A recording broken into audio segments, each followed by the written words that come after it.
God says to Abraham, leave your father and your mother from this fertile and economic hub of Saudi Arabia. God says, to a place I will show you. Now, say with me, fighting for my prophecy. Now, understand this. So God speaks to Abraham. Okay, leave your father, your mother to a place I'll show you. There, I will make your name great. Now, let me just take you through into the Middle East for you to understand. I'm not good in drawing maps and all these type of things. So, now, this is Iran. Okay? This is Iran. And this is Pakistan. And this is what is known as Iraq. And we have Saudi Arabia here. It goes this way. Then we have this part.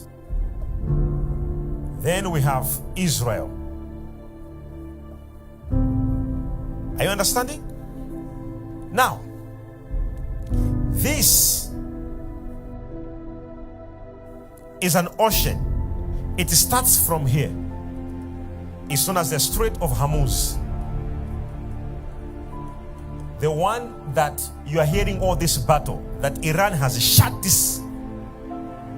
You're hearing that, right? Then here we have got Oman. Then you have got Dubai is here.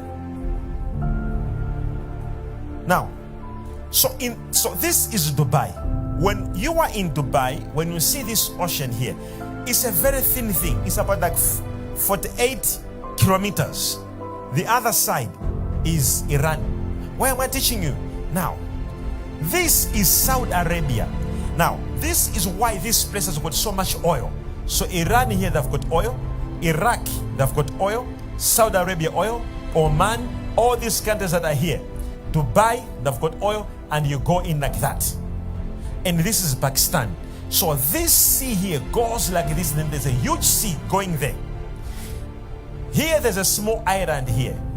Here, there's a small island of Iran. Now let's look at this story. In those days when people, so this Iran here was known as Persia. This is where there was Queen Esther.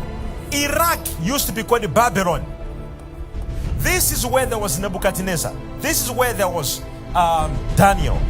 Now, this is Saudi Arabia, known as this place here, and where there is so much oil here, is called This is where Abraham came from, here.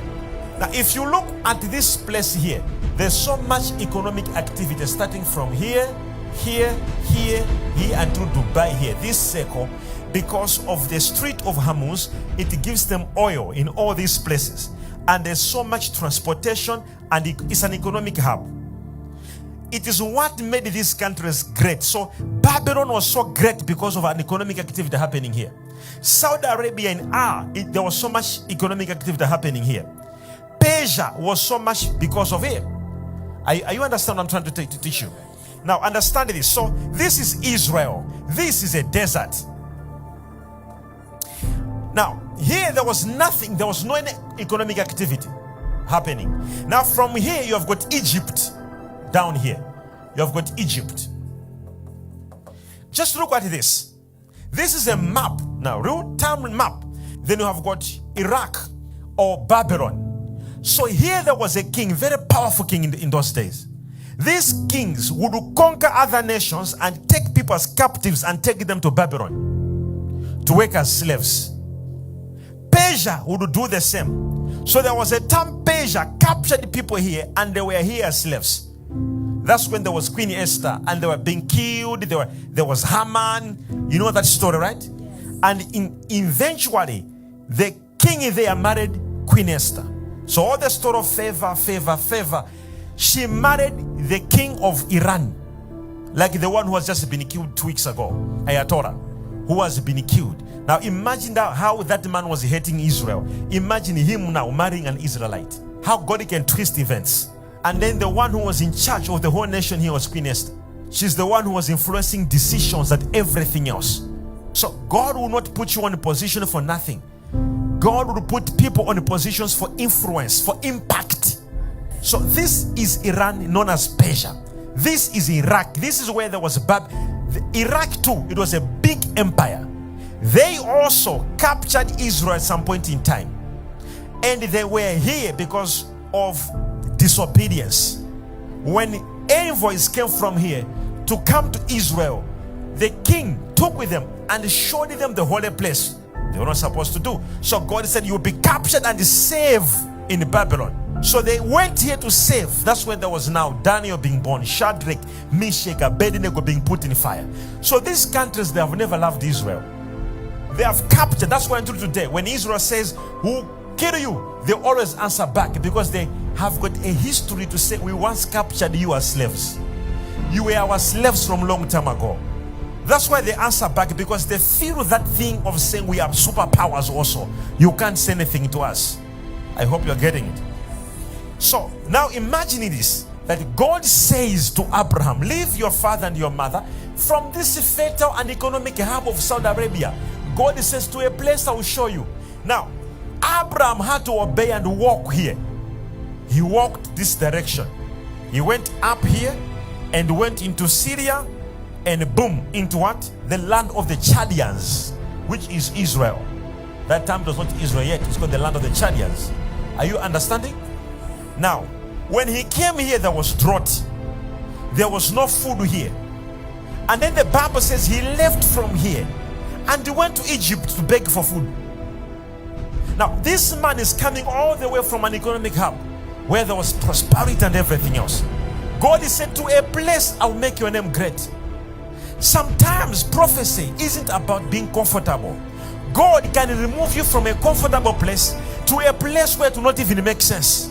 When he arrived here, he was shocked that the place had nothing. He had to lie to say, my wife, you should say you are my sister. So he go to Egypt and beg for food. Yet he had left a place of plenty. Some of you have got prophetic messages, and right now everything is not making sense. Yet you have a prophecy. But what did Abraham do here? He did not cry.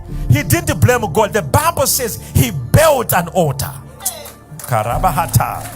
When things are not making sense and you have got a prophecy, instead of giving up, build an altar of prayer. Build an altar of faithfulness. Build an altar of giving. Build an altar of obedience. Build an altar. Somebody say an altar. The man left a place and went to a place far away. God said, there I will make your name great. There was no any greatness smelling. Are you understanding me? This was not a place. There was no development at that time. It was just a village. There was no city in Israel at that point. He left a place of fruitfulness. Saudi Arabia was doing well because of its economic location. That is position. Dubai, all these countries here, they're very prosperous because they are at the hub of economic activity, shipping and all that type of things. So they had networks of ships and all other things here. And yet God said, leave to a place I'll make your name great. He arrives in the place to be great and he finds famine and there's no food. He has to lie to say, you should say you are my sister. Are you understanding this? He goes to Egypt to beg. But the moment he arrived in Egypt, the Bible says things changed. He was welcomed by the king. You're not getting it. And the king gave him half of the economy.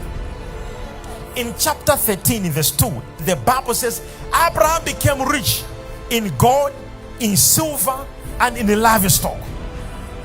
But when he got all this prosperity, it did not change his prophecy. He went back to the place God has said, go to this place. I'm trying to talk to somebody. He would have thought, oh, now I am a rich man. I do business in this country, in Egypt. No, he left. He went back to the place God said he should